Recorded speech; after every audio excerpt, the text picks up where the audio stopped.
Assalamualaikum warahmatullahi wabarakatuh. Di luar sepengetahuan diri kita sendiri, di luar konsep diri kita, di luar kehendak diri kita, Allah yang merubahkan kita bisa seperti ini sekarang. Agar diri saudara-saudaraku sekalian ini terjaga lahir maupun batin, jauhkan rasa pengakuan-pengakuan tersebut, jauhkan rasa pembenaran-pembenaran tersebut. Mari kita serahkan kepada Allah seluruhnya. Sesuatu yang menyangkut duniawi, yang menyangkut kenyataan realitas, pergunakanlah akal sehat kita yang telah dilandasi aturan-aturan agama. Namun yang menyangkut sebuah perubahan, sebuah hal yang goib, sebuah hal yang menyangkut rasa, jangan sahabat-sahabatku mendahuluinya. Mari kita di 2013 ini lebih polos membawa diri, agar umat-umat kita di kemudian hari dapat melihat perbedaan antara kita dengan umat yang lain. Maka kita kembali kepada amanat-amanat Aki yang Bapak membacakan. Bagaimana Aki mengajak kita untuk meyakini akan keberadaan zat Allah itu. Para sahabatku yang sangat amat cintai dan hormati, mari sekali lagi di tahun 2013 ini kita merubah. Kita sempurnakan diri kita dari kekurangan yang lalu. Kita raih kesempurnaan yang lebih baik tahun ini dalam penyerahan diri, di dalam kesadaran diri kita kepada Allah. Hati-hati para saudaraku, jangan terselip. Aku lebih bisa dari yang lain, aku lebih mampu dari yang lain. Jangan, hati-hati. Maka kita pun selalu dibina, diajarkan. Dan sekarang kita menyadari, ketika kita berserah diri kepada Allah, ketika kita menyerahkan diri kepada Allah sebagai seorang hamba, ketika kita berbakti, kita jihad berkurban, baik harta, tenaga, pikiran, dan waktu dan sebagainya, tidak kita berharap ridho Allah. Karena apa? Karena hidup kita ini pun sudah karena ridho Allah. Tanpa ridho Allah kita tidak akan bisa hidup, kita tidak akan bisa bicara seperti ini saat ini kalau tidak dari ridho Allah. Maka ridho yang mana lagi yang kita harus minta? Sudah begitu luas ridho Allah untuk diri kita, tinggal kita bagaimana menikmatinya, mensyukurinya. Maka kita berbakti kepada Allah, berserah diri kepada Allah, tafakur kita, zikir, kita mentasbihkan nama Allah, kita berjihad, kita bersyukuran, kita kurban. Sama sekali kita tidak berharap apapun dari Allah. Berharap surga, berharap pahala, berharap ridho, berharap imbalan, keselamatan. Tidak. Kita tidak diajarkan seperti itu. Tapi segala hal yang kita buat tadi adalah sebagai wujud bakti dan syukur kita kepada Allah Subhanahu wa Ta'ala, kepada Tuhan yang Maha dari segala maha. Perwujudan syukur itulah yang kita persembahkan kepada Sang Maha Pencipta. Pantaskah kita menagih kepada Allah? Pantaskah kita menagih janji kepada Allah? Pantaskah kita mengingatkan Allah akan janjinya? Pantaskah kita berbuat karena adanya janji Allah? Padahal kita adalah ciptaan Allah. Allah berikan kita kenikmatan, keberkahan, anak, istri, harta, kehidupan, pengetahuan, alam semesta Allah berikan pada kita. Sudahkah kita syukuri itu? Banyak rahmat Allah yang sudah tidak terhitung, yang tidak terhitung, yang belum kita bisa syukuri. Tapi kita terus masih meminta. Inilah sebuah perbedaan tingkat kesadaran makhluk. Silakan meminta. Itu adalah sebuah motivasi, dan itu pun menyangkut tingkatan dan level. Semakin tinggi tingkat kesadaran seseorang kepada Allah, kepada Tuhan, maka ia akan tahu siapa dirinya, dan ia akan tahu siapa Allah itu, siapa Tuhan yang maha dari segala maha itu. Maka saudara-saudaraku yang tercinta, penekanan yang harus kita lakukan adalah sadarlah kita siapa diri kita ini, dan siapa Allah ini, siapa Tuhan ini. Tugas berikutnya adalah kita menyerahkan diri ini, agar kita dapat menjadi hamba-hamba Allah yang terpelihara, hamba-hamba Allah yang ingin dipakai oleh Allah untuk menyampaikan sebuah kebaikan, sesuatu yang bermanfaat buat kita dan untuk umat banyak. Maka sampai situlah tugas kita. Apabila jasad kita ini, jiwa dan hati kita ini, Allah ingin pakai, Allah ingin menjadikan perantaranya dengan kita, maka berbahagialah diri kita.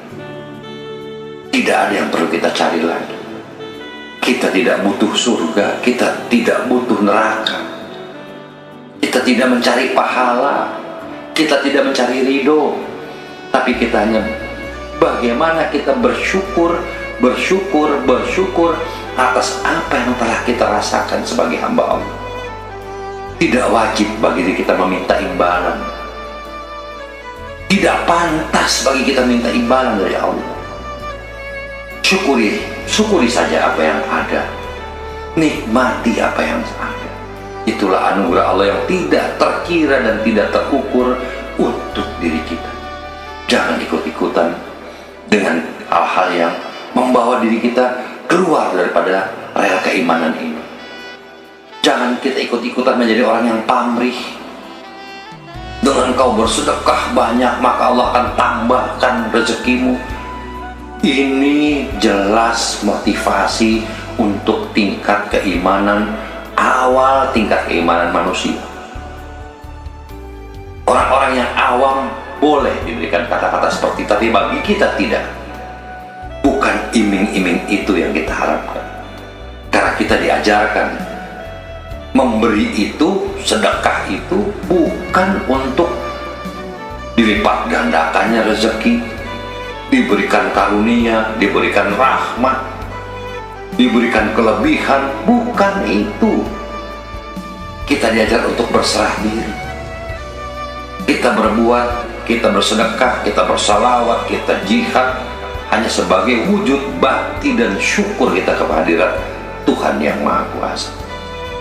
Di kita pun banyak hal-hal yang keliru yang di masa lalu. Contoh, apabila ada seorang umat usaha, dia tidak jihad ke posnya masing-masing atau ke pengayomnya, maka pembinanya masing-masing, maka usahanya akan sia, rugi. Nah, pemahaman-pemahaman seperti ini harusnya dihapuskan dan dihilangkan dengan baik dan diterangkan dengan sempurna ke depan. Bukan karena jihad-jihad dia di akhirnya menjadi lebih usahanya, maju usahanya, dan kalau dia tidak jihad dia akan menemui kesialan, kekurangan.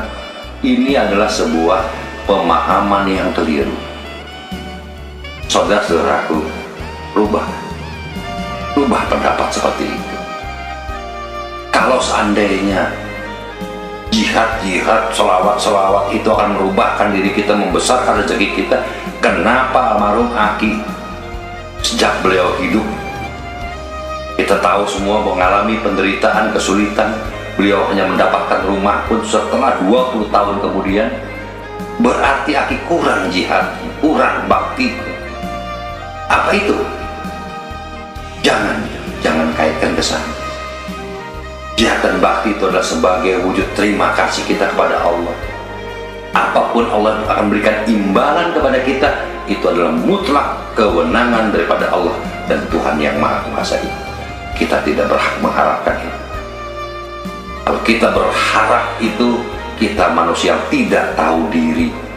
Kita manusia yang tidak tahu akan siapa diri kita dan siapa Allah. Kita tidak tahu akan kebesaran Allah sebenarnya. Bagi kita yang tahu akan kebesaran Allah, tugas kita hanya mensyukuri, berbuat, berkurban, berbakti. Itulah salah satu langkah membuktikan wujud syukur kita kepada Allah Subhanahu wa Ta'ala, kepada Tuhan yang Maha Kuasa.